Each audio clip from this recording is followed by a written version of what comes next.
What's up, everybody? You are watching another episode of the Iron Obsession podcast. I'm your host, Anson. As always, we are brought to you by Granite Nutrition and Iron Rebel Power Gear. Today, I am talking with Frenchie Lifts. Would you like Hello. to? His Instagram will be linked in the description. If you'd just like to introduce yourself to both me and the channel. Oh yeah. Yes, this is our first time actually speaking Yep. in person. But my name's Andrew French. I'm originally from West Virginia. Lived most of my life in Tennessee. Now live in Virginia. I'm currently a student here at Radford University, getting my undergraduate degree in allied health sciences. I graduate in December actually, so Nice. it's coming up. How long And have you I'm been going. going to school for? Because everybody has a different. Uh, So I started off at community college for 2 years, which I Smart. got for free through a program because I had no clue what I wanted to do with my life. Most people But don't at 18 years old. not, not at all. It's a good path to follow. A lot less is less expensive too. So, Oh yeah. but I'm looking to go into occupational therapy as a career. But of course, I'm a bodybuilder or want to be bodybuilder. But I've done 2 competitions so far within the Yeah. If you've done two shows, man, you're not a wannabe. You're a bodybuilder. yeah. I'm a Yeah. bodybuilder. Yeah, Yeah, like that's I've that's something I've always struggled with too. I didn't even really consider myself a bodybuilder until I really did the second show. To be honest, I think yeah. once you've done a show, you can say Yeah, yeah. You talk to the people that's like never even done a cut or anything, and they're like, "Yeah, I yeah. do bodybuilding." It's just like, People that are like 210 pounds at 5'10", yeah, like 20% body fat, just oh, 25, yeah, 30%. Like, 20's being yeah, generous.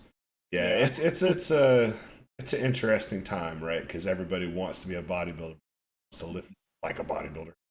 yeah. Everybody I wants. would say lift no heavy ass weights, but that'd be an understatement. Man. People don't want to lift heavy at all anymore.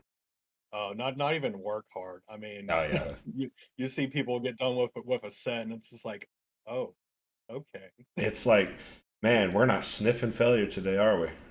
Oh yeah, no, that Like, was 15 RIR right there. That's yeah, I've thought about how like in cartoons they'll have those signs that say like 15 days without incident or something. hmm I've thought about putting one of those up at the gym, like 15 days since I've seen someone else go to failure. Oh, Like, definitely. I mean, like, if you haven't even hurt yourself once in the gym, have you even lifted hard? yeah, not even that. Breaking a sweat, man. Like I'm Yeah, down breaking a here. sweat. I'm down here in North Carolina. It's 95 degrees outside with devil's humidity. I If you're not I wish. sweating, if you're not sweating, something's going on. Oh, definitely. But yep, right now just deep into school and all that good stuff, but keeping up with, you know, I'm in a somewhat of a mini cut. It's a little bit Okay. longer than expected, of course, but So I think I'm actually about to start my first ever mini. oh, Thing. really? Yeah, I've never done one. Um, I'm in a cruise phase after a 16-week post-show rebound after a 22-week contest. Oh, So yeah. gas was being pushed for a while. Time to pull off the brakes. About 4 or 5 weeks into that cruise phase, and I believe me and my coach said towards the end of the cruise, we're going to do a mini. And of course, nothing is set in stone. If that doesn't need to happen, we're not going to do it. But I would assume we're probably going to do it. What does that mini cut look like to you? Since I am assuming I'm probably about to go, know what that's like. So usually with the mini cut, I wouldn't go over 12 weeks usually, but in the middle of my mini That's an cut, I old had school contest prep. Some yeah, guys, I know. some guys only prepped for 10 weeks back in the day. Yeah, I know. I couldn't even imagine. Like, and back then they weren't as lean as they are today, so I couldn't Yeah, even imagine what they were doing, who just knows? the amount needed. But yeah, just a mini cut is just to get back to a body fat percentage that is relatively leaner. I wouldn't say that you need to have absolutely striated glutes or anything. Just a little bit of coming through, but just to get back to a relatively healthy spot. And Yes, I've never done one, but what I view them as is basically you're not necessarily calling it a cut is maybe not even necessarily right. You're basically just cleaning up the look. exactly, And on yeah. top of that, you're the most important thing, if assuming you're going to go into another offseason push after that, is just going to be restore not even health necessarily, just to restore insulin sensitivity. which I would argue if you're doing that, you're probably storing health as well. But, you know, caveats, small little differences. But that's how I look at a mini cut at least. Timeline wise, I always assumed they were like between, as short as 2 weeks. Some people have insanely gifted metabolisms and can just cut their food for 2 weeks and literally drop 20 pounds of nothing but body fat. And then I would assume on the longer end of a mini cut, you're probably looking at like 8 to 10. Because past that, I think you almost start to get into contest prep. Yeah, that's just contest prep at that point. It's like, Yeah. I mean, you're not doing the things that you need to do to get into the position that you need to be at that time. But like I said, I've gone a little bit longer than like the 8 week mark than what I wanted. Like I wanted to do 8 weeks, but I'm more in the 10 right now just due to Mhm.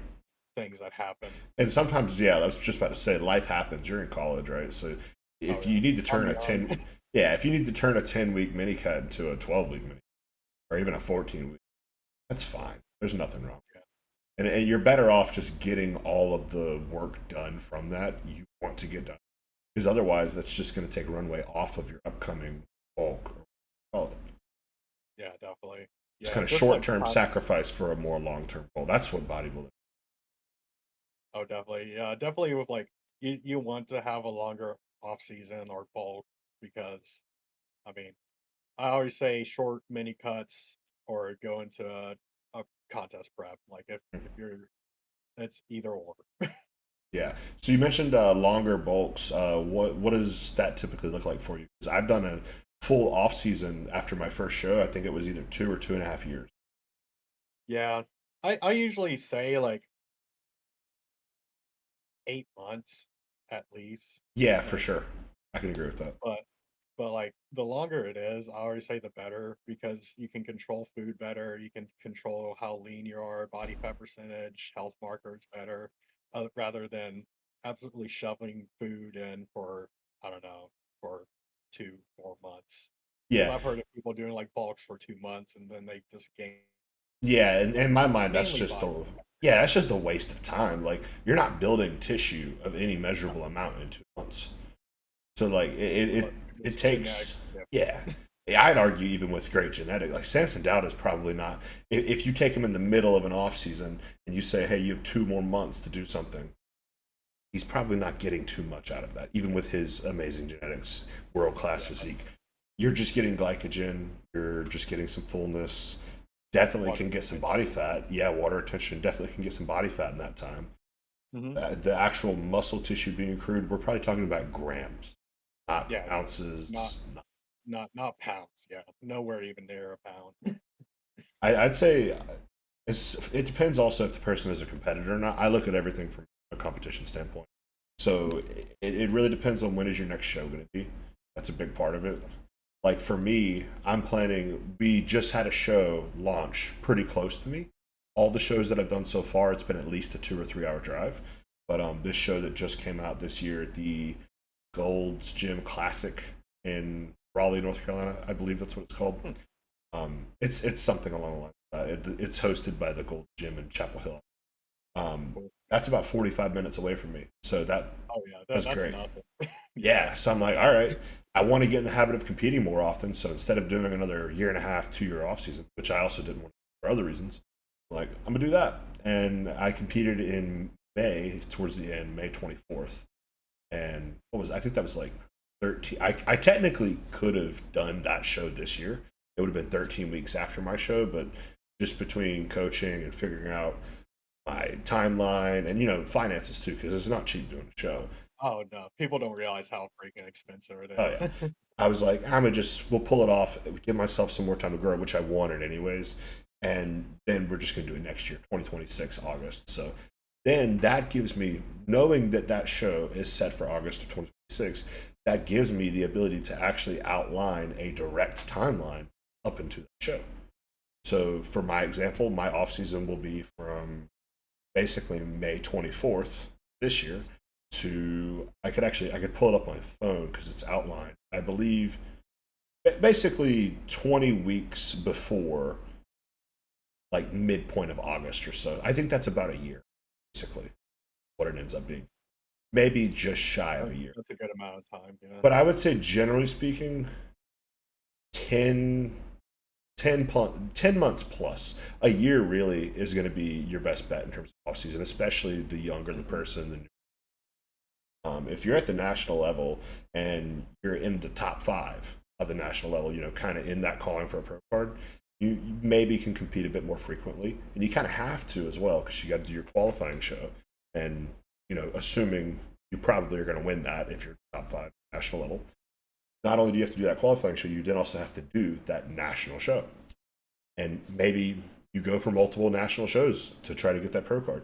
Maybe you do USA's and nationals, or maybe you fly somewhere and do one of those other random pro qualifiers. You can end up competing quite frequently for the event. Yeah. Which Mhm. the entire thought process of that's terrifying to me because Yeah. I've never done more than one show in a year. So Me, yeah, I could like even like two conferences. Like I've heard of people doing like 4 or 5 a year, yeah, and I couldn't even. I mean, you're just dieting for a year or a year and yeah. a half, just dieting, If someone would have and told me that when I did my first show at 22, I think I was. Yeah, I think I was mhm, 22. I would have had that same exact mindset of like, yeah, this is impossible. There's no way I could diet for that long. But then yeah, looking back at it, when I did this second show, when I was 24 at the time, 25 now, I think I could probably do that because I've been able to just kind of stay mentally locked in. Like I feel like I'm still in contest. I'm basically living my life like I am. So I tell people I've been in contest prep for 45 weeks because I mhm, have. So I can yeah, understand that now. And when it comes to the rebound, actually getting progress, you can probably get like half your year's worth of muscle gain in the rebound, if right, and you're on the that, money with that's it. that's what we see usually. Is just like the most progress you get is coming from that such depleted state, Hmm. and if you do it right, I mean, that's where you can make most of your project Yeah, progress. and if And someone's that's advanced, they should know how to do that, right? So they could really just compete, catch an 8 week rebound, do a 4 week health phase, get back into prep. Maybe it only takes you 4, 5, 6 weeks to shed off any little bit of body fat you put on during that rebound. Rinse and repeat, you're good to go. So I can definitely see how people compete, and especially the further on you get, like the more stage weight you get, the more muscle mass you get, the more food you're able to diet on, and it makes the diet a good beat. And also, oh yeah, especially the more food you're peaking on. Like peaking at 169 pounds at 5'9", let me tell you, I was eating nothing but white fish and rice. It oh wasn't yeah. very much rice. Oh, But mine was peaking, vegetables and chicken. yeah, peaking at 197 pounds on stage for my second show, I was eating filet mignon with honey, rice, Mhm. probably some nut Raisin, butter. I dates. was eating not even no, that would have been smart, but that's not what I was doing. Ah. uh, like the most, and then like carving up on plain rice cakes with jam and peanut butter backstage, stupid shit. Just absolutely no reason for it. But that's besides the point. It basically, I was on 5 or 6 thousand calories a day during peak week, Mhm. and Yeah, that's when it gets fun. yeah, and then going out of that show, you're probably going to be on fairly similar calories that you were on peak week, unless you're doing Mhm. something very aggressive. Um, you're going to be on a similar amount of calories going into the week after the show, most likely. So, I mean, yeah, I can diet on 5,000 calories, no Yeah. problem. Mhm. So Yeah, it's like the more skin in the game you get, the easier, in a sense. mhm. Yeah, my first competition, I was 145 wet, And and how tall are you, by the way? oh, I'm short. I'm 5'6". Okay, I thought you were like 5'7", 5'8", something like that. Yeah, yeah. Fun fact. I used to be 5'7.5". I used to be 5'11" and a half. Now I'm 5'9". Oh, lovely. Yeah, at least that's what I was always told, or it was either 5'11" and a half or 5'10" and a half. I can't recall. But I was always told growing up that I was one of those numbers. I've been the same height since I was like 12, so I heard it quite a bit. But Yeah, no, according to the NPC, I am 5'9" on the dot. really. Oh, yeah. Yeah, I like, because normally I wouldn't really stand up super tall for my hiding in for Classic because I was like right in the middle of what I needed to be. They hided me in the first time and I was like 5'8" something. I was like, all Wow. right, let me just stand up real quick and get that Well, 5'9". I know that they're having all that drama about the Olympia and Yeah. height right Yeah, now, for but me, I could not care any less about that, man, because oh I no, already think they shouldn't even have a weight cap for Classic. yeah. It's I like if mean, you, like yeah, it gets to a point that it does become open, but like if you're looking for that hip to that waist to shoulder ratio, like yeah. I mean, you're not going to be seeing open Well, it guys depends like on who you have judging it. Because if you have that's true. Steve Weinberger himself said in an interview, it's just bodybuilding with a weight cap. But then Tyler Mannion heard that and responded to it and said, no, it's not just bodybuilding within that weight cap. We're looking for this, this, and that. So it depends on who you have judging it. Yeah, I've personally never liked the way they judge classic at the me neither. amateur or the pro level. At the amateur level, it's like they almost punish you for being in condition to a degree, Yeah, which doesn't make that's sense because that's then what in I've the noticed. yeah, because then in the pro levels, they're all about condition. If you are not inside out peeled in the pro division for classic, you will not even get looked at. Yet we see a lot of amateur shows where guys in classic are shredded to the bone and they're losing to guys with diaper glutes. Yeah, just like still kind of fluffy. Like Not kind of fluffy. I'm talking straight up yeah, fat. fluffy. I'm talking Yeah, like 10-12% body fat. Like these people they should just not be on stage. yeah they just have some kind of size on them that And someone it's like they're bigger. Well, yeah, no shit, they're bigger. They have 30 pounds of fat still to lose. exactly. Yeah, they're still like 4 weeks out. Oh, through 4 weeks, more like I've seen some people 8, 10, 12. There were people at my first show that I competed against, and I was not in the best shape in the world by any means. I was lean, but there just wasn't a lot of tissue, so it didn't look great. There were people who I was 30 pounds up for show day after that first show. This is like months and months down the line because I've never had a bad rebound in my life, the two that I've had. I'm 30, 40 pounds heavier after the show. I'm still leaner than placed above. Yeah, it's interesting with OCB too. Like Oh, OCB is just a joke. it is like Straight up. it, like even like competing like my second show, I felt like I didn't want to be there. Like Yeah. I was in like so they they were really pushing like yeah for classic we're not looking for condition like we don't want to see super striated glutes or anything and I was getting like I was already there Yeah. and I was like oh shoot I might need to like get a little less lean if I want to have a chance and of course I show up just a tad bit fluffier than where I was at and yeah it didn't go well. Yeah, that division's a joke. I'm on like I have respect for anybody that is going to step on stage, but I don't have respect for that organization. Me CB. neither. Like Yeah. even like them pushing like they're just so They're a joke. anti-enhancement. Yeah, Like they're a that joke. like You should not have to be cautious of your protein powder use to do a mhm, bodybuilding show. And I think they don't even let you use EAAs because of the but potential yeah. cross contamination or some bullshit. It's a joke. Mhm. First of all, nothing is natural about bodybuilding, regardless of if you're taking performance enhancing drugs or nothing is natural about it. So what are we doing? Like, and are you going to say they can't take creatine? Is that what we're going to do? Yeah, no. It gets so like they're just Because so you're not eating that much creatine in a deficit naturally. I can tell you that right. mhm. It's No, just not like happening. who's But eating like 5 pounds of red meat? I think a lot of people don't understand that the NPC has natural shows. Yeah, exactly. And they're Yeah. run great. Mhm. Like I know Oh, so one much of the better. head tanner, I believe that would be what the title is. I apologize for speaking here, but I think his name is Chris Hollingsworth. He runs phenomenal shows in North Carolina, and most of them are natural shows. We have a lot of good natural shows here in North Carolina. Honestly, I'd argue some of the natural shows here are better than the open shows. Yeah. I only stuck with OCB because I for my first competition I went OCB and I Uh, still had my membership. So I was like, I don't want to really pay for a new membership, so I just kind of stuck with it. But yeah, that second show, I was just like, I don't even want to be. so, what And do I they was planning. charge? I'm curious. I think it was for the membership itself. It was like 175, 150. Okay. So, So it's and then about the for same as the NPC, I think. yeah, it's pretty. I think it's like pretty similar to the Which, if NPC. we're being real, it shouldn't be. It should be less. No, it should be less. Like on Like, I know that they're trying to make money and Yeah. keep it Do you going. remember how much their class fees were? Because that's where the NPC gets a lot of It, your money. yeah, it's pretty expensive. I think still in that like 175, 200 range, and then you have to pay if you do two different classes, and Yeah, it's like yeah, $150 a class at the show I did, I believe. And just to show you how bad inflation is, I saw like the year prior's prices, and I think it was like 75. mhm, yeah, So they shot up. Yeah. yeah, and I get it, and yeah, that's a whole nother. But anyways, that being said, so after you're done with your mini cut here, what's the plan going forward after that?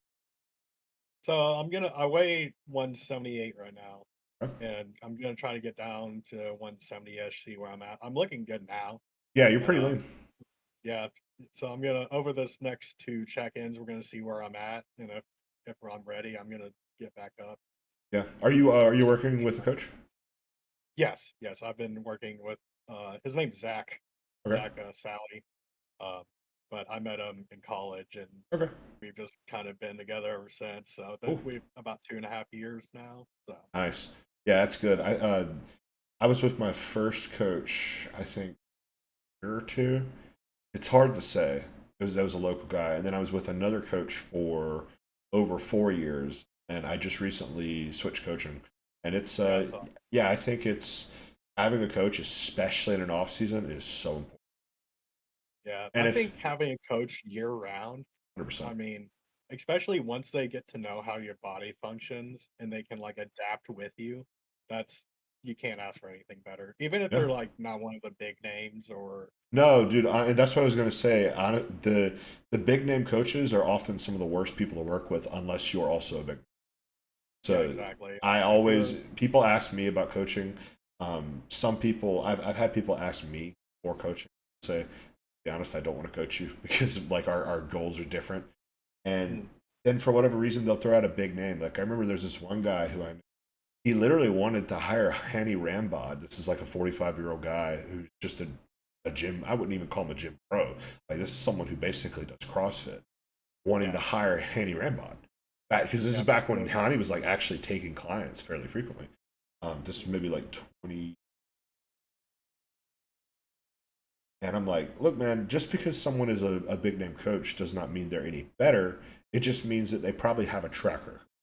That's it. yeah, And for what your goal is, I would say you just need someone to be accountable to. you don't Someone need to who's spend going to money. support you drinking your body weight in alcohol on the weekends and then dieting that off you the rest of the week. But Yeah, exactly. Like if you're not in it to win it, I mean, why would you even go for somebody like that? yeah, yeah, and even then, I think most people got to realize I love bodybuilding. I've worked with coaches my entire bodybuilding career. I will for the rest of it, and it's something that I'm starting to do myself now. But realistically, man, at like a lifestyle level, we're not talking about peaking competitors. At a lifestyle level of just putting on muscle or getting lean, this shit ain't that common.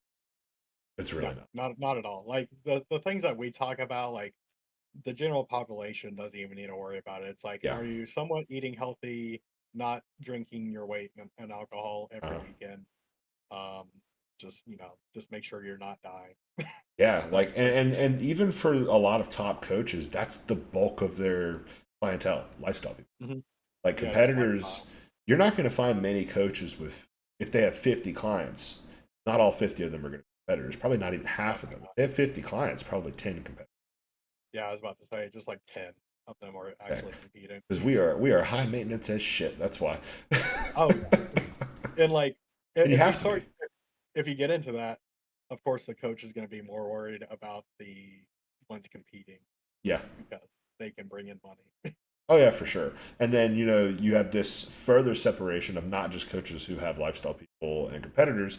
Then you have coaches who have lifestyle people, competitors, and then pro competitors. Yeah. And then So that's a whole other kind of work because it's like, mm, well, are they valuing their pro clients over their lifestyle people and their amateur people? It's like, I wouldn't blame them. maybe not, but I wouldn't blame them. You know? Yeah. It I makes would probably not. sense. It sucks because you're a paying customer, Yeah. which is what you are when you're working with a coach. People do need to remember that. Like, you do not owe us as coaches anything. If you're paid up, you're paid up. Like you can work with a coach for as long as you feel you are getting something out of their services. You shouldn't feel guilty if you've worked with a coach for 2 or 4 years, like I did, and you feel like you need to make a change. You shouldn't feel guilty for that because if you Definitely feel not. that you You're need to make paying a for it. change, yeah, you're paying It's for it. your money. Exactly. And if you feel like you're not getting what you deserve from that coach, go find someone else. Hmm. And if Yeah, I mean, that and that's if why that I coach is try to good, they find shouldn't have a problem with that so long as, cordial. yeah. It's yeah. If you end up on good terms, it's like, hey, I gotta change things up. I mean, Yeah. A lot of people are revolving clients, honestly. I'm yeah, not built that way. My goal is to get with someone and then never leave. Period. yeah. That's what I want. Yeah. Yeah, but a lot of people, there's something to be said, especially like if you're someone who wants to become a coach. There's something to be said, like, okay, I want to do a year with this guy, then I want to do a year with that guy, to kind of almost treat your coaching experience kind of like a, what's the right word? I guess mentorship, basically, where you're just learning things from people. Now, I think you should communicate that up front if that's your goal, but I can see the value in that. It's something I could never. I understand people. Mm, yeah. No, it's really interesting with how people try to handle it. Yeah, and there's a lot of different Like, methodologies too. So oh yeah. So you have the like, carb I mean, cyclers, you have the high yeah. protein guys, you have the high micronutrient guys, like a Chris Tuttle. You got the you got You got the the junk loaders, like Dave yeah. Palumbo, like Mhm. Skip Hill, guys that have been Yeah. around forever, more old school approaches, and that's just covering diet. Then that doesn't even go into training, supplementation, Training. everything. You got the Like, hit and the low rep yeah, and the slow eccentrics and yeah. oh, yeah, for sure.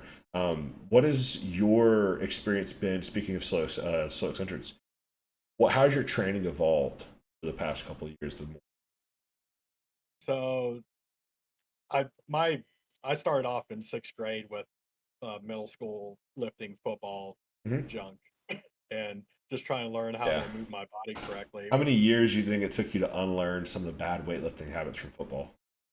Dude, it took I would say 2 years from out of high school. I mean, You're like, you're lucky. It took me 10 to unlearn all of them.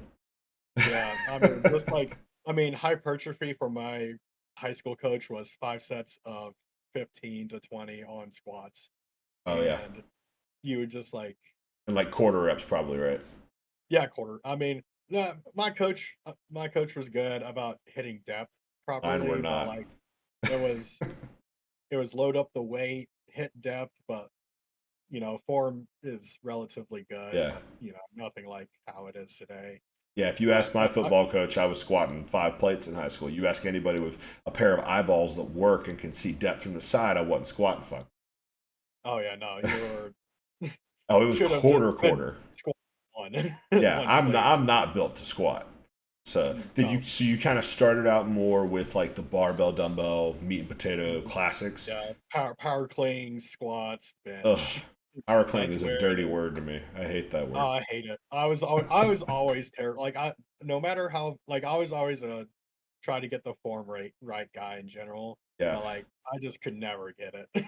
no, I'm Like not uh, built to do something that athletic. Not at mm. all.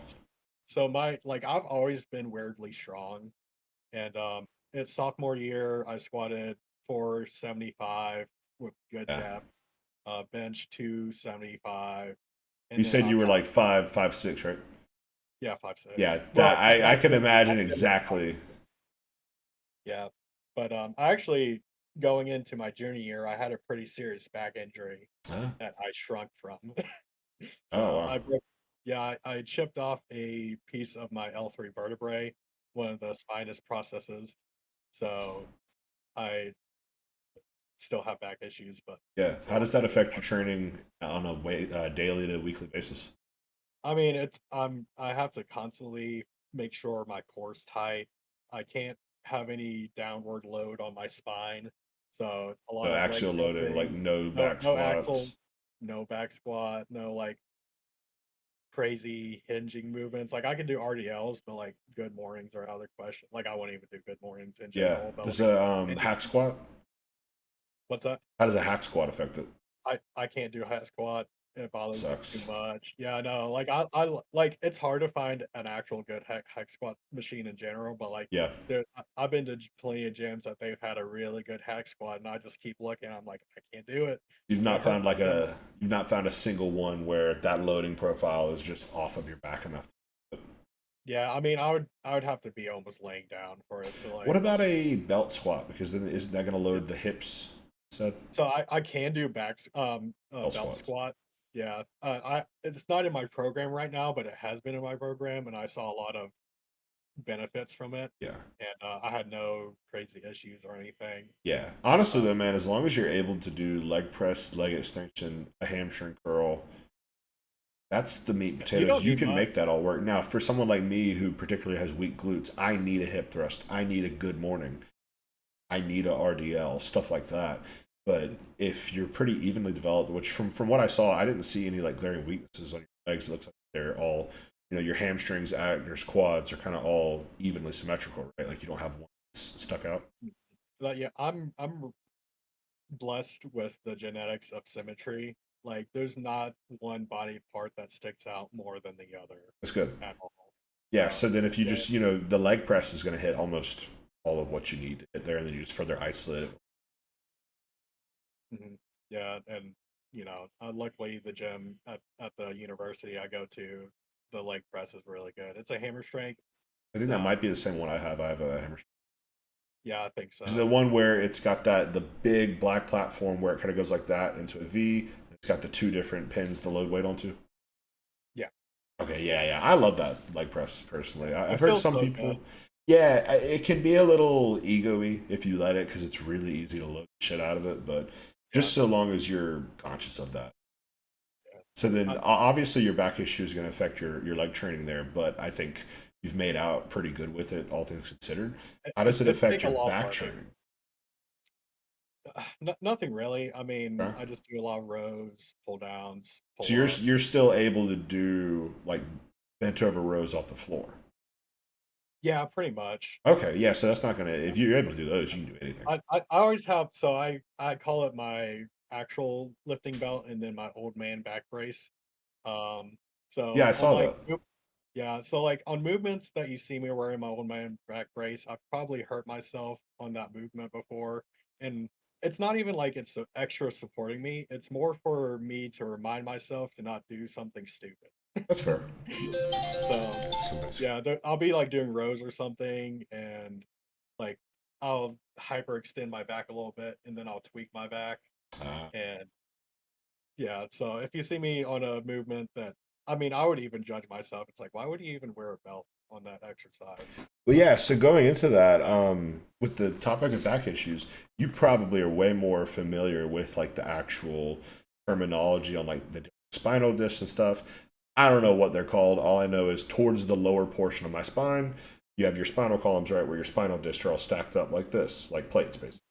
Well, in the space where there's supposed to be one, I've got another one mutated randomly in there. Oh, Else has.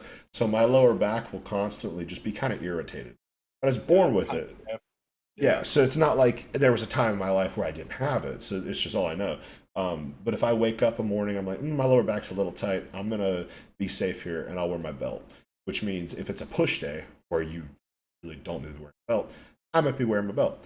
Um, yeah, hell, I'll wear it on curls sometimes if I really feel like I need to. Just I don't want my lower back to be so pumped that I'm having to essentially sit down and rest because of mhm, that, not because of my arm.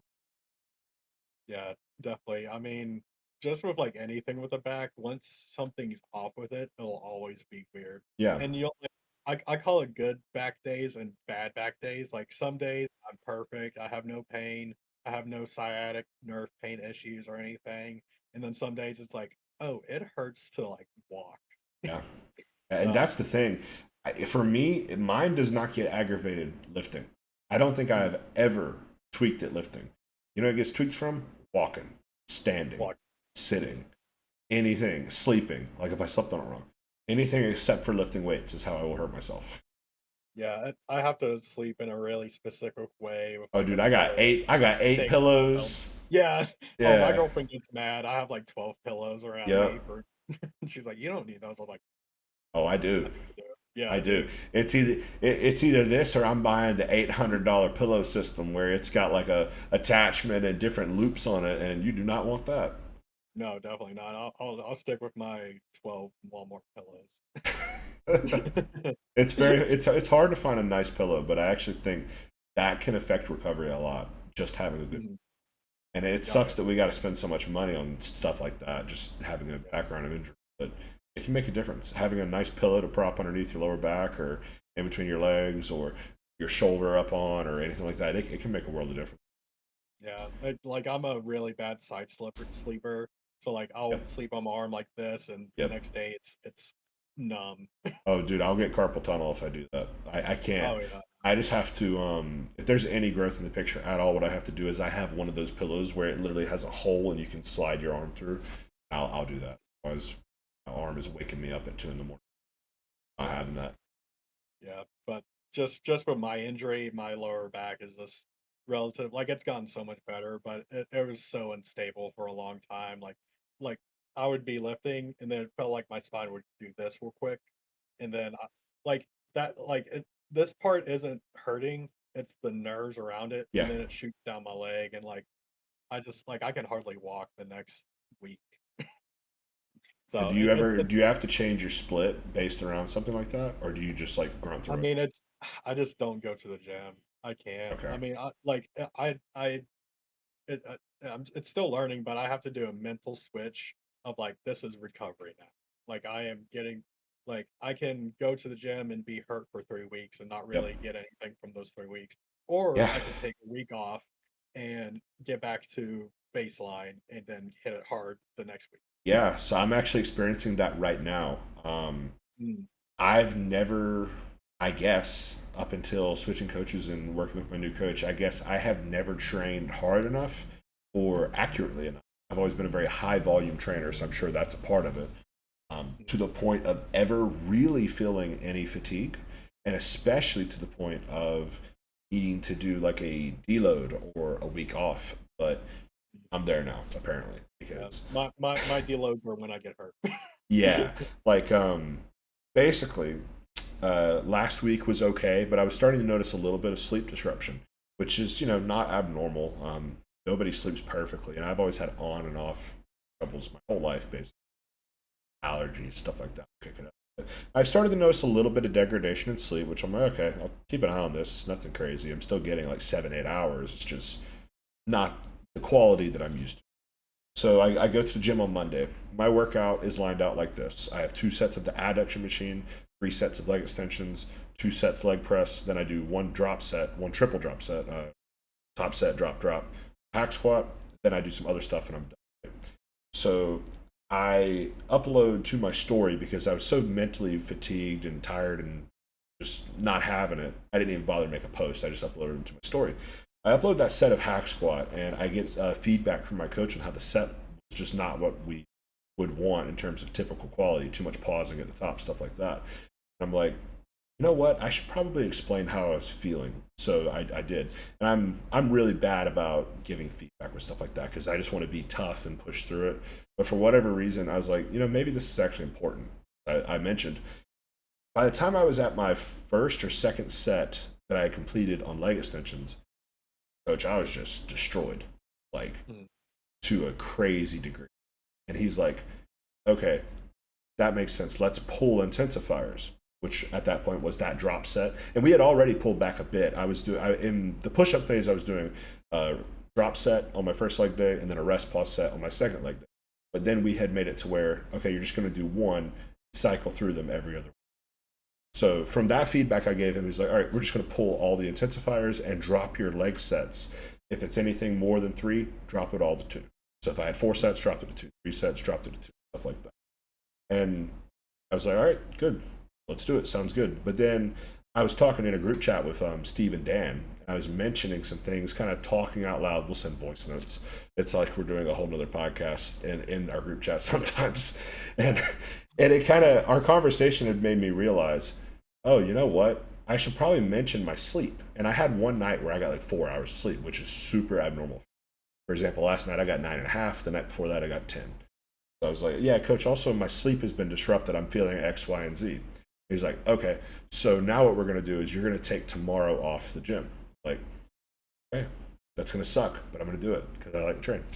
It's that deep breath moment. It's like, Yeah. okay. And then I take that Tuesday off. I feel better, but not 100% by any means.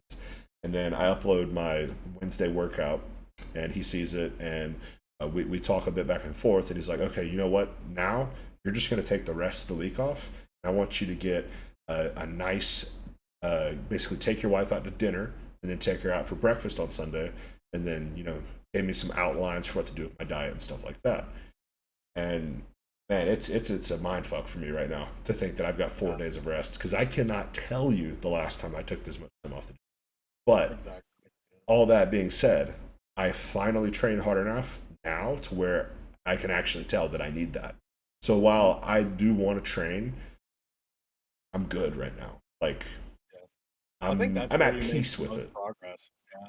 Yeah, and that's been the hardest part for me with my evolution of training is just learning when to pull back.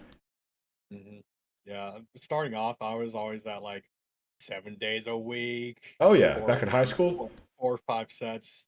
Yeah, And I mean, even going into college, like even when I got to university, I was still like doing the, BS bro yeah. split.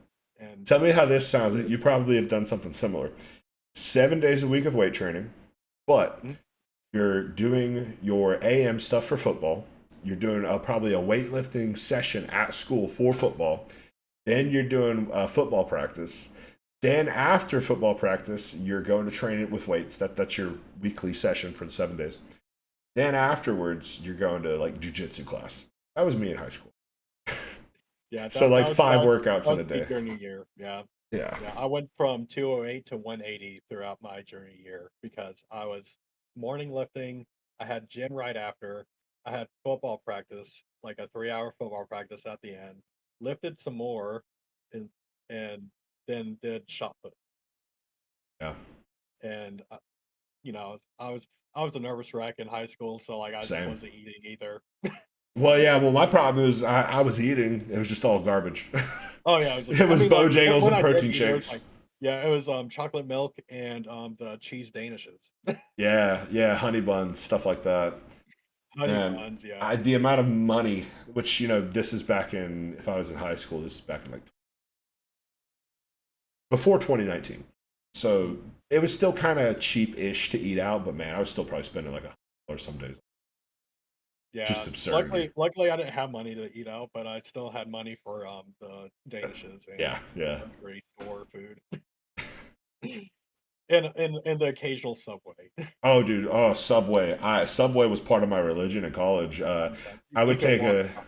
Yeah, yeah. Our campus would be here, and I still lived at home, but it was near. But I'd take a 2 hour nap in my car, then I'd go get Subway, then I'd go to class every single day. That was the first time I ever broke a walking around weight of 250, 260. So I was probably like a Mhm. fasted. I'm a water Oh, buffalo. I was probably like a fasted 230 or so. And let me tell you, I was every bit of 25% body fat. It was oh not yeah. pretty.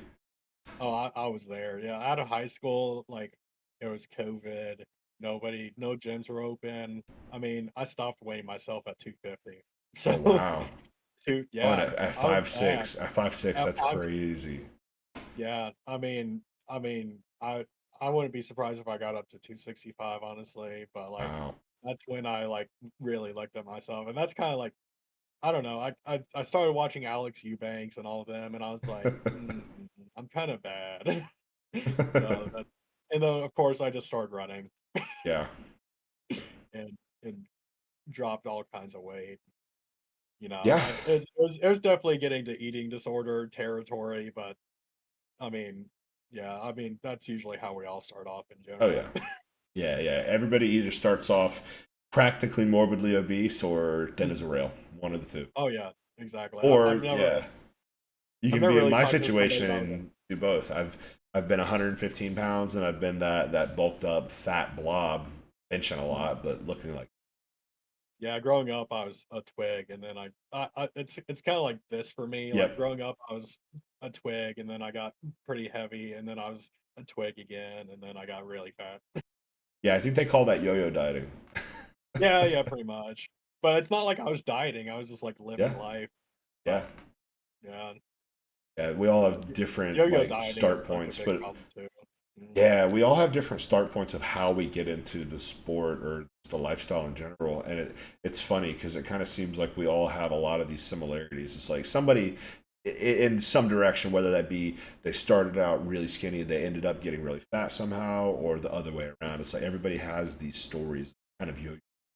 I've never heard anybody who's not, who's in this whole industry, I guess you could call it. I've never heard of anybody who's not had some type of what normal people would probably classify. Oh, no doubt. I mean, you rarely hear anybody who like didn't have some kind of eating. I wouldn't exactly call it eating disorder, but just not Yeah, eating the way they should I've been have. I've been straight up eating disorder. Like I I used to throw up a lot as a kid from motion sickness, so I hated it. It was like a big aversion of mine. I basically kind of subconsciously learned not to throw up, which really sucks now because if I get food poisoning, I'm dry heaving. So, Oh, but if I had the ability to throw up, I would have been bulimic in high school for sure. When with my initial weight loss, I didn't have that response though, thankfully. And then I've had horrible relationships with food where I'm just emotionally eating. I'm eating mhm. a pint of Ben and Jerry's for no reason because it's just calories. Rich Piana does it, shit like that. But Yeah, I know. It's just calories, dog. yeah, it's taken me. Yeah. I'm 25 now. I started working out at 15. It's taken me 10 years just to create a healthy relationship with food that most outsiders would probably still look at as absurdly obsessive compulsive disorder. But Yep. to me, it's healthy. I mean, it's a lot healthier than where you were. That's what Yeah. I tell people. It's like most people look at us bodybuilders who track their food as eating disorder, but it's the way that we get ourselves out of an eating Yes. disorder in general. Like I can go to a restaurant now and not order 3 plates of food and Yes. eat it all and eat the bread that comes free or the Yep. nachos. Like I could stay away from that stuff now. Yeah. For Like example, my last emotionally, free meal that I had was 11-ounce sirloin, a baked potato, a baked sweet potato, and some chili. Told them no cheese on the chili and mhm, anything else they could take out of it. Told them don't butter those potatoes, don't salt them, don't pepper, don't put seasoning on my steak. If it's cooked properly, I shouldn't need it. I got salt and pepper on the table right here. I can control that, so I'm going to yeah, control it. And that meal was still delicious. it was still good, and you And ate and it out was and probably about a you thousand enjoyed. calories less if I wouldn't have done that, Oh, people if not don't more. realize like people are like, "Oh, you can't eat out while you're dieting." It's like, "No, you can. You can." Yeah. Most places are accommodating.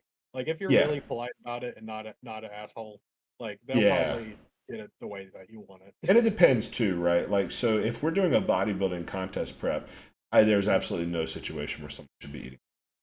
No. You should just go without that. Now, if it's like a prescribed cheat meal, I guess you would call it. I would call it a Exactly. refeed meal because it has a purpose. That's a different story. That's the parameters. Is okay. I want you to go to Five Guys and get this exact order, not just eat until your face falls.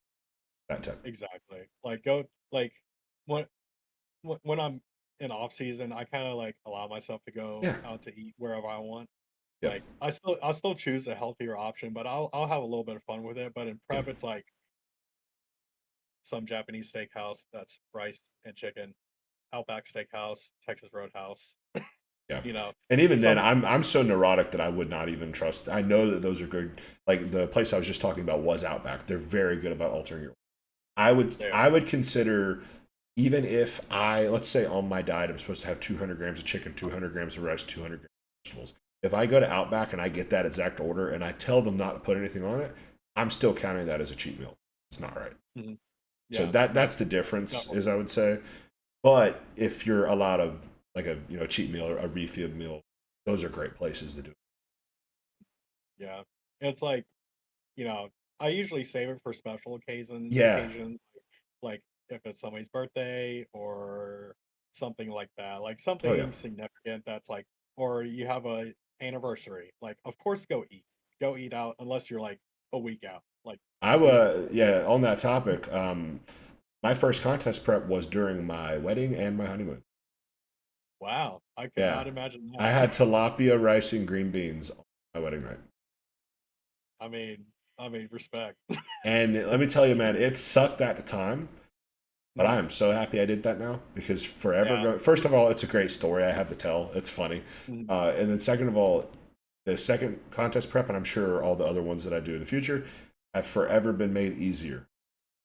Oh yeah. Yeah, definitely. Especially starting out. I Yeah, mean, and I had never had abs in my life before my first contest. So I was skinny fat. yeah, same. I didn't have abs until I was 22 years old, Yeah, and I was they've never 20. left. Mhm. Yeah, I had my first competition when I was 20, so of course that's when I saw abs. But yeah, yeah, it really sticks with you once you first see those first two abs up here. Yeah, yeah. And it also depends on like the person's insertions. Like if you have an 8 pack, that's probably gonna you got a bigger surface area to uncover. But I think I just have a 4 pack if I'm mistaken. I can't even remember. Mm.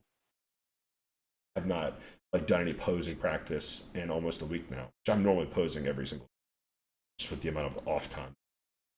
When you just have kind of that 4 pack, I find for most people each ab kind of takes up more surface space, so it can kind of almost Mhm. extend out more. Those tend to Yeah, be the kind of abs that show through a bit higher body. At least has been yeah, my experience. that's what I've seen. I've like with a 4 pack, they're usually like bigger in general. Yeah. Like I have a 6 pack, and like compared to somebody with a 4 pack, like they're definitely smaller, but there's more of them. Hmm. So yeah, and it's definitely like it's hard to get those lower two showing. Yeah, yeah. That's why I say I think I have a 4 pack. I don't know if I have a 4 pack or maybe I just haven't got to that next level to see that extra six. I'm sure I have. If I can see lines in my glutes, I would assume I'd be able to see that. Yeah. You never know. And like your shape and your structure, it's funny to me when a lot of guys say they have bad genetics or something, but they've only been training for a year or two. Like, dog, Yeah, you it's don't like know what you your don't even genetic know what exactly. You don't know what your Gen X are. You your haven't your seen. your genetics, what most people associate with that term, your shape and structure, things like that, can change as you get bigger, Hmm. and even just as you Definitely. get older, certain things can change. Skin texture, which can definitely affect how lean you look. All Oh, certain, definitely. yeah, all these certain little categories we have for genetics are almost too big to actually put into a box. Genetics are literally everything, from the color of your hair to the length of your limbs. People people vastly overuse it. There's nothing else better to describe it. Yeah, it's really interesting because this semester, actually, they have free tuition for freshmen, pretty Oh wow. much. So there's a ton of freshmen here, and Hmm. like there's a lot of the wannabe bodybuilders, and they come up to me because I'm the jack the most jacked there, and they ask me these questions, and it's just like, hey, you're still like general population. I Yeah, mean, like I can show you how to lift, but you just need time to put in. yeah. People and generally find you have two different type of people that are going to ask the time question, which is how long is it going to take me to get this? How long is it going to take me to do that? You have two different types of people that ask that question. You have the first person, which is the most common person, which is the person who is not doing this for. Definitely, They don't care about the journey. They simply they want the want the result. result, and they're the type of person that when they get that result, they're going to not be able to hold on to it for very long because the priority list is not. And then you have another person, this is how I was at 50, asking a million questions, asking this almost stupid questions to a degree, just because you're so obsessed with it and you want it right now because that's all you can think about and that's how passionate you are. If there's two Hmm. different types of people. Yeah, But yeah, I'm assuming you were probably more like that second group than the first group. definitely. Yeah, I was just like, I'd ask the questions, and they would tell me how long they've been doing it for. I'm like, okay, it's gonna take, and I that's would it. I would ask and then I'd be like, that's great. I'm gonna do it quicker Yeah, because no, I'm gonna I'm work gonna do it harder. faster than that. Yeah, I'm I'm gonna gonna work work harder. harder. I'm gonna eat more. I'm gonna eat 11 meals a day, like Rich Piana says. I'm Oh, gonna sip on EAAs all day. I'm gonna train twice a day. I'm gonna train 6 to 7 days a week. And we don't know at that time how dumb that is. We're just doing it because we think more equals. stage. exactly. Yeah, That's been the real that's almost hardest thing for me to learn is that more that's does almost not the equals. opposite of bodybuilding.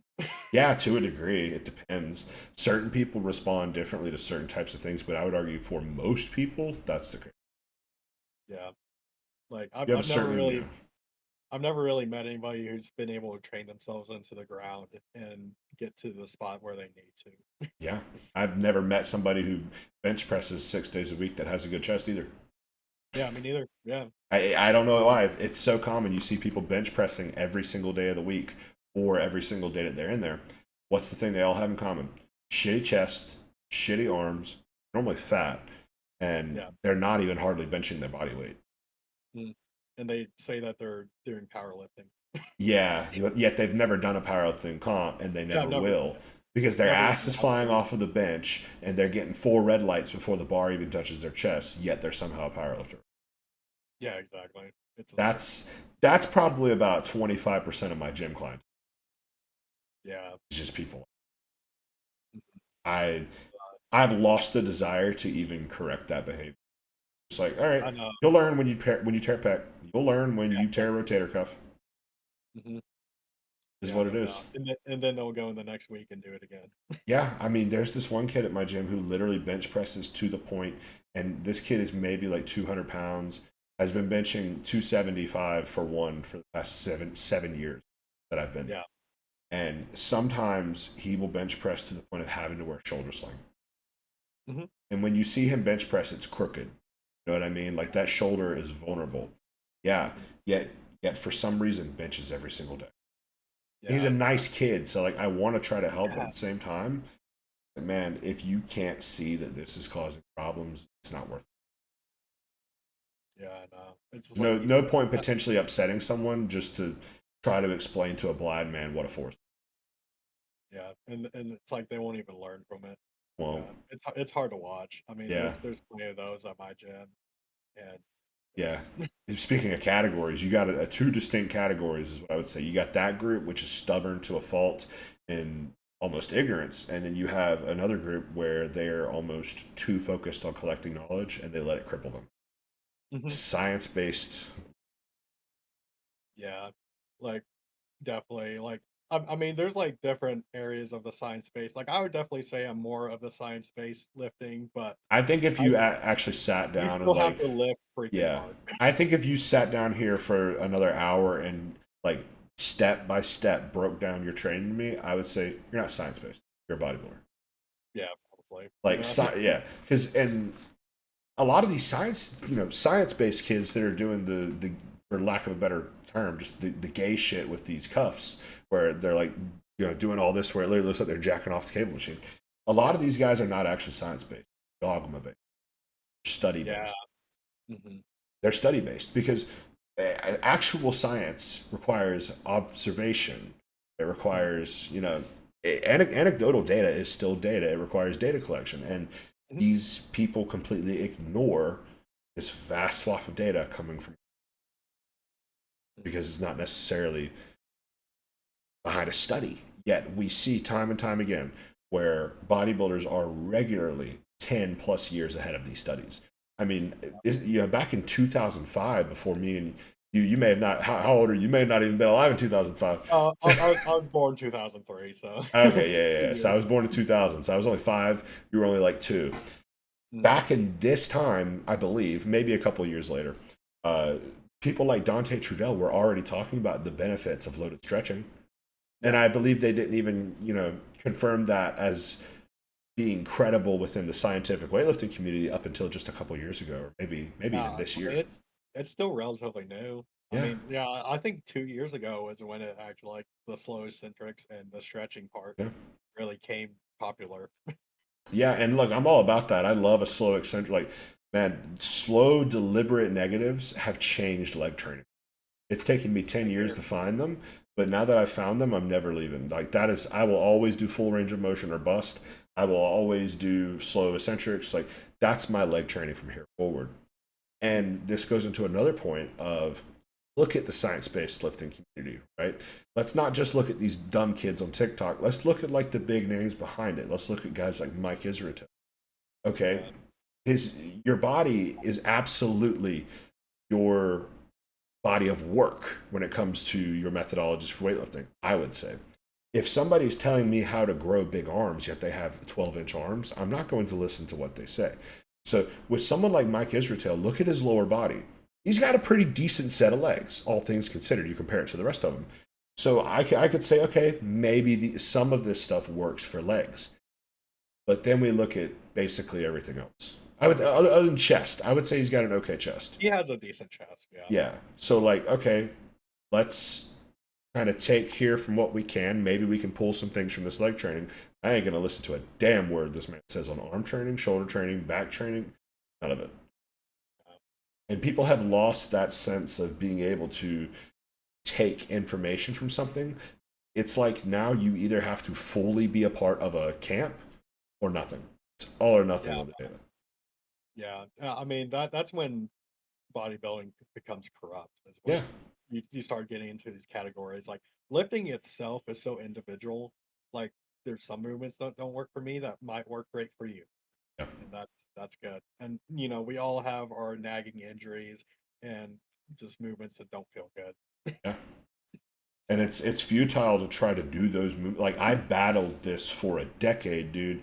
I thought I had the barbell squat. I thought I Oh had the yeah, no. barbell incline bench press, even when it would destroy Mhm, my shoulders. The 130, mind you, I'm someone who's reverse grip bench press close to 500 pounds. mhm. 135 on the bar would make my shoulders feel agonizing pain. I did I incline. could imagine. Yeah. Yet and I would never have any shoulder problems flat benching, just incline. But I'm like, okay, Jay Cutler did barbell incline. I have to do barbell incline. That for 8, 10 years. Now finally moved on to dumbbells. My shoulders feel great and Mhm. chest is growing. Yeah.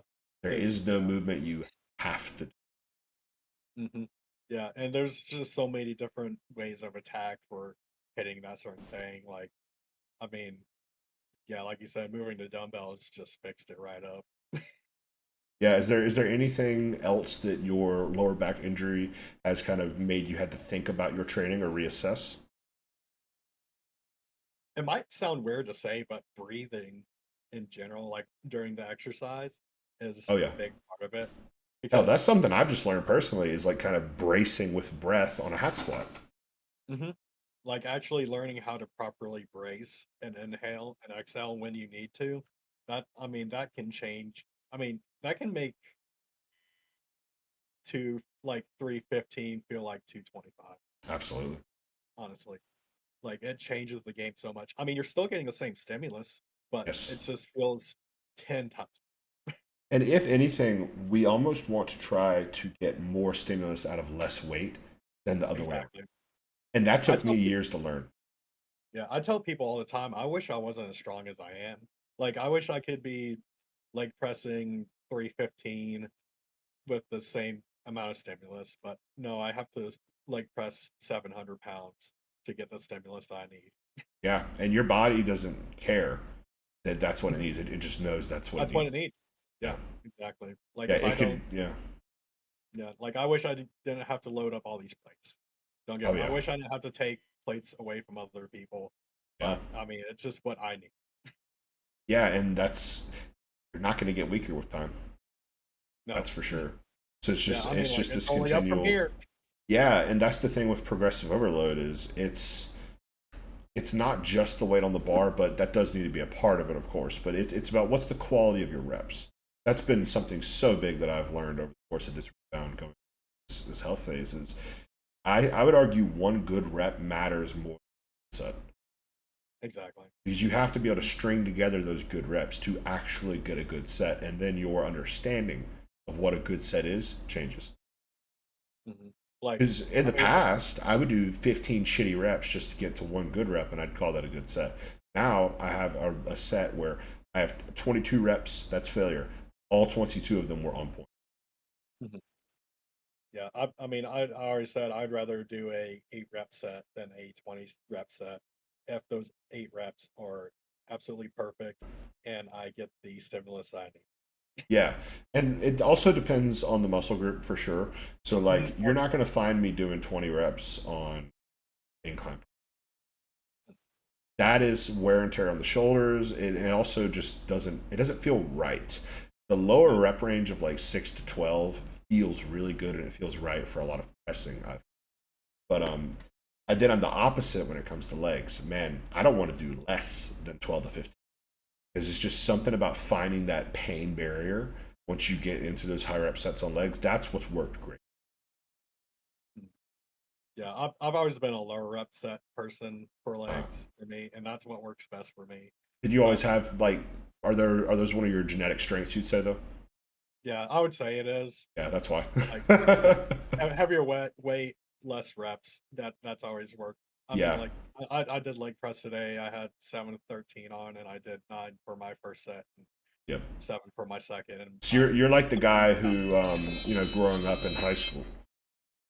I'll have to edit that out. You're like the guy growing up in high school, right? Who you could probably just do powerlifting, and from barbell squats alone, you're gonna have big ass legs, most likely, oh right? yeah, yeah. I've I'm always not had that guy. big hands. Yeah, I'm not that guy. I got to do every trick in the book to get my legs to grow, and I do think that's kind of what we see. I think the people that are a bit more genetically blessed with legs, they can get a lot of good benefit off of just getting strong on legs because it's like you guys kind of subconsciously know how to fire everything correctly. Whereas I think for people that are on the other end of the spectrum that have kind of genetically bad legs or a bad connection to them, say we almost need more reps just to be able to get everything to fire correctly. If that makes sense. yeah. And I've coached people myself. That's like I started them off on the high weight, low reps, and it just didn't work for them. I was like, okay, we gotta totally switch it up, dude. Yeah. Like we're gonna do 15 reps, 3 sets, 4 sets, and we'll see how it goes. And their legs blow up, and it's Yeah. just different. And like for me myself, I think I just got to thank my dad because my dad's 6'4", Wow. and he's me and him have similar builds, and Really? so I think yeah, like wide chest, big legs, and He's lucky yeah, being that tall. yeah, I know. Yeah, and like he used to run marathons and stuff like that, and like you could pick him out so easy because he's all around these short little people with thin stick legs, and there he is in his tree trunk legs. Yeah, the people that have like just these naturally big quads and calves, I've always been jealous of that. But hey, that's what bodybuilding is for, is you can transform yourself into whatever you. And as a competitor, that's going to be a bit more biased. Like, I'm going to be real with you. If I wasn't competing in bodybuilding, you're not going to catch me doing glute bridges. You just Oh won't. no, But, that's kind of the no, one little sacrifice we make in our clay sculpture of what we want to present to, the rest of this I'm okay with. I don't really care about having big glutes, but it's part of it. yeah, it's definitely a part. Like even for men's, like Oh, I yeah. mean, even the glutes. Like if you have a saggy ass, I mean, It makes it harder you're to not show condition. exactly like you won't have the muscle pushing through the skin to show those glute lines. I mean, that's Yeah, part of that's it. been my biggest issue stepping on stage twice in a row now is just the lack of glute muscle, making it to where I probably have to lose muscle in other areas just to be able to display that. Exactly. And But like we learn so much each show we do, and already having 2 shows under your belt at your age is great. You're ahead of the yeah, curve. But yeah, definitely. we're at about an hour here. I've got a massage coming up, Yeah, I but was about to ask. yeah. I'm also about to piss my pants too because we've been sitting here for Oh an yeah, hour. I'm right there with you. Yeah, so I'm gonna let you go, but this was awesome. I'll definitely looking forward to doing another one with you. We'll talk about that Oh, after the definitely. show. But yeah, Okay. this has been another episode of the Iron Obsession podcast. You can find our links to our social medias in the description. Thank you all for watching.